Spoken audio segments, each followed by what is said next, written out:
Alrighty, welcome back yet again to Ask Dan Anything. I'm Dan Munro, co-founder of Brojo. Today we're coming at you with yet another relationship-based question. So the question I got, long story short, was a guy was seeing a girl, or no, he wasn't. The guy was attracted to a girl, they were attracted to each other. It was really hot, and then for some reason they had a falling out. They both moved on with their lives, so they never quite got together.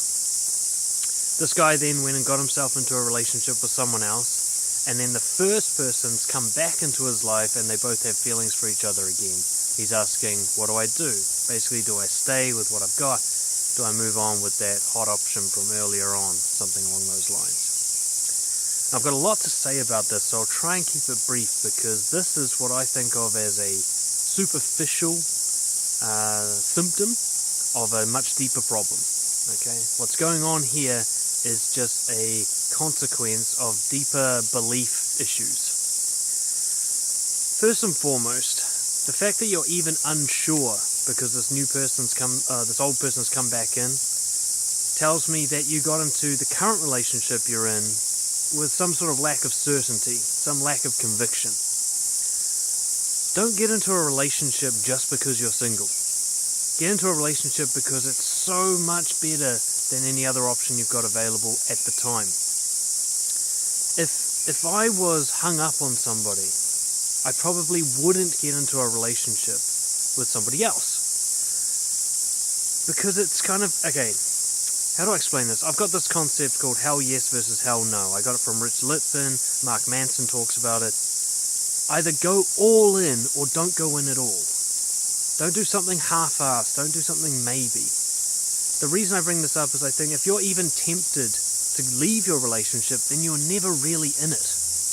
And for that reason, you shouldn't have started it. Now, it might only be now that you realize you're not really in it, in which case I'd say it's probably time to end it. Stay single unless you find a relationship that's so much better than having the freedom of being single that you dive in with both feet and with no regrets. Until then, stay single. The other concept with this little one is sometimes you can be really into a relationship, you are in with both feet, but you get attracted to other people. I've talked about this in another video, I'll try and link it below. You gotta understand that's fine. You're allowed to be attracted to people. You can be attracted to everything, it's okay. You just gotta know the difference between attraction and feelings. Now, the guy sent this question in, he's have some sort of history with this person who he's attracted to. But I'd question, well, how much do you guys actually know each other? How deep and meaningful is your connection? How many late nights have you spent sharing everything and being vulnerable? Because you might just have the hots for them, which isn't reason enough to leave something good that you've already got going on. You can just have the hots for someone and then move on with your life. You don't need to confuse attraction for deep and meaningful feelings. Okay, it's easy to get those confused. We look at someone and go, oh shit, damn. But you don't know them. They could be a total dick, right? If you do really know them, and not only are you massively attracted to them, but you've got this deep and meaningful connection with them, then that's special. And that should be followed up. And if you feel that more with this old person from your life than you do with your current partner, then I come back to my first premise. Don't be in a relationship with someone you don't feel that way about. It doesn't mean you should be in a relationship with the other one instead.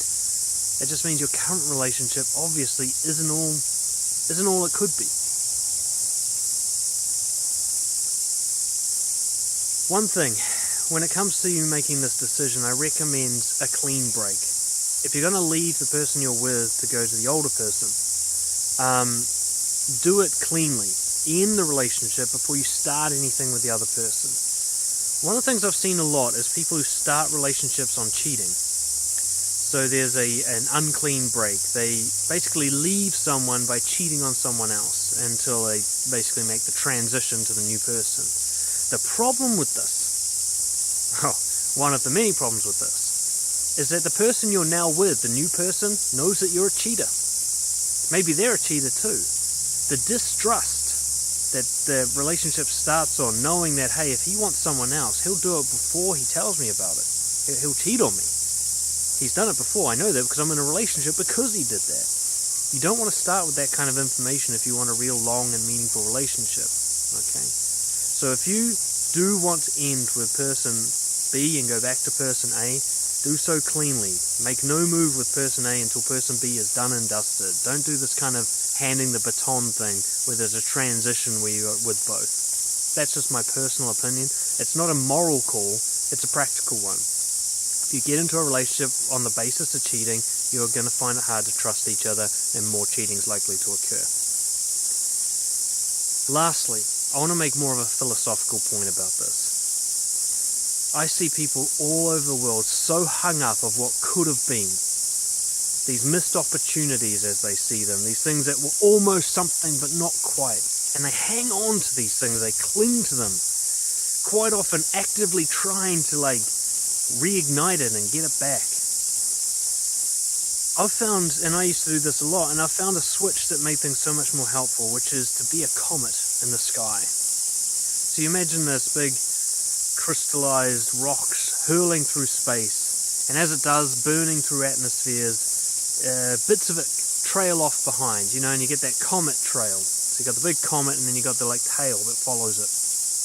The comet never goes back to collect all those pieces, right?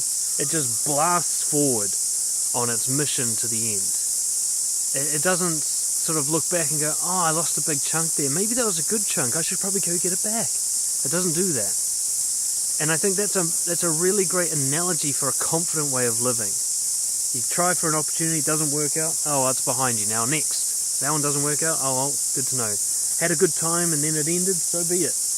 Leave your exes behind you. Leave those job opportunities behind you.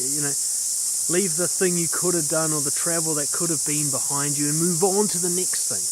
It's so much more productive to look forward than it is to scoop up the past and try and bring it back. Okay, there's a reason that opportunity didn't work out. It's probably not right for you. Why would you go and collect something like that? There's a reason somebody's there, your ex. It's because you guys didn't have a good connection to keep it going. Why would you go back when there's 7 billion other people to go find? Yeah. Don't know if that helps, but it's an interesting question, and anyone in a long-term relationship, if they're honest with themselves, they've faced this dilemma. They're going along, even if they really love their partner, someone hot and exciting comes along, and there's everything that their partner was at the start, or everything their partner has never been, and there's this real big temptation there. You got to understand, if the temptation's that big, you've got to ask yourself, why was I in this relationship in the first place? And that might do it for you. You might remember the love and the connection. Or you might come to the shocking realization that your current relationship was never really that good, and you just did it out of fear-based reasons. I hope that helps in some way. I feel like I've been kind of aggressive in this one. If you enjoyed this video and you want more relationship support, please support Brojo through Patreon. It's only $1 a month, and we give you exclusive content and answer your questions and help you out. And it just helps us grow, so we can take this kind of messaging out to the world and help people around the world have better connections and more confidence. Subscribe to the channel, and I'll catch you next time. Cheers!